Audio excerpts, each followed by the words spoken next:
पिछली कड़ी में हमने चर्चा की थी कि तुर्की सरदार सत्ता के इतने भूखे थे कि वे सत्ता प्राप्त करने के लिए अपने किसी भी स्वामी के साथ गद्दारी कर सकते थे।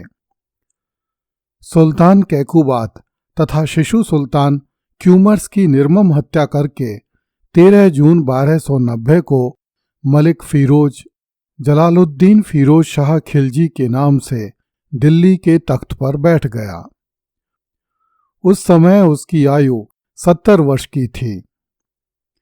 तुर्की अमीरों के उत्पात से बचने के लिए उसने दिल्ली के लाल कोट में अपनी ताजपोशी नहीं करवाई जिसमें बलबन रहा करता था।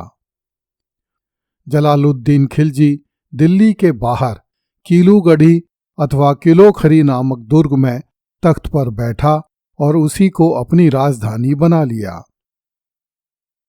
यहां उसने कैकुबाद के समय से निर्माणाधीन चल रहे महल को पूर्ण करवाया और उसी में रहने लगा। सुल्तान बनने के बाद जलालुद्दीन खिलजी ने दिल्ली के उन अमीरों का विश्वास जीतने का प्रयास किया जिन्होंने खिलजियों का विरोध नहीं किया था। जलालुद्दीन ने शासकीय पदों पर खिलजियों के साथ साथ अन्य मुसलमानों एवं तुर्की अमीरों को भी नियुक्त किया। उसने फखरुद्दीन को उसके पद पर अर्थात दिल्ली का कोतवाल बने रहने दिया। सुल्तान जलालुद्दीन खिलजी ने बलबन के भतीजे मलिक छज्जू को कड़ा मानिकपुर का हाकिम बना दिया, जो अपने कुल में अकेला ही जीवित बचा था। इससे सुल्तान जलालुद्दीन बहुत से तुर्की अमीरों का विश्वास पात्र बन गया। सुल्तान जलालुद्दीन ने अपने पुत्रों एवं भाइयों को उच्च पदों पर नियुक्त किया। उसने सबसे बड़े पुत्र महमूद को खान खाना, दूसरे पुत्र को अरकली खां तथा तीसरे पुत्र को कद्र खां की उपाधियां दीं तथा अपने छोटे भाई को यगरास खां की उपाधि देकर आरिजे मोमालिक अर्थात सैनिक मंत्री बना दिया। सुल्तान जलालुद्दीन ने अपने भतीजों अल्लाउद्दीन तथा असलम बेग को भी उच्च पद दिए तथा अपने एक निकट संबंधी मलिक अहमद चप को अमीर हाजिब के पद पर नियुक्त कर दिया। जब जलालुद्दीन खिलजी को सुल्तान बने हुए 1 साल हो गया तो दिल्ली के कोतवाल फखरुद्दीन ने दिल्ली के सैकड़ों नागरिकों के साथ सुल्तान के समक्ष उपस्थित होकर उसे किलोखरी से दिल्ली आने के लिए आमंत्रित किया।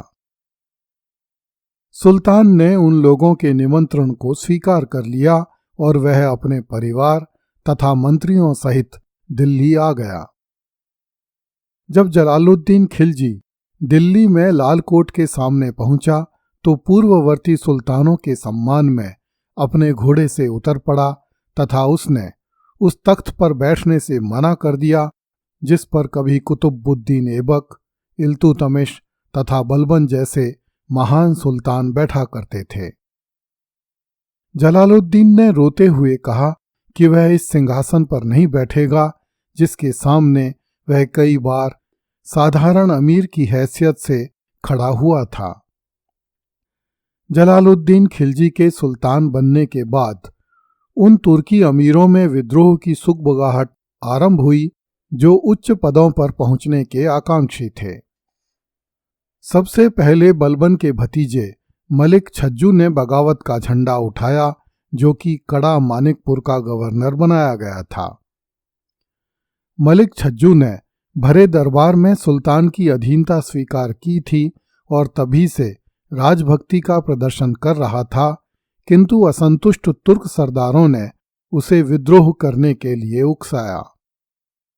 दूसरी ओर अनेक युवा खिलजी भी सुल्तान की इस नीति से असंतुष्ट थे कि सुल्तान अन्य मुसलमानों को भी शासन में ऊंचे पद दे रहा था, इसलिए वे सुल्तान के प्रति विद्रोह की भावना रखते थे।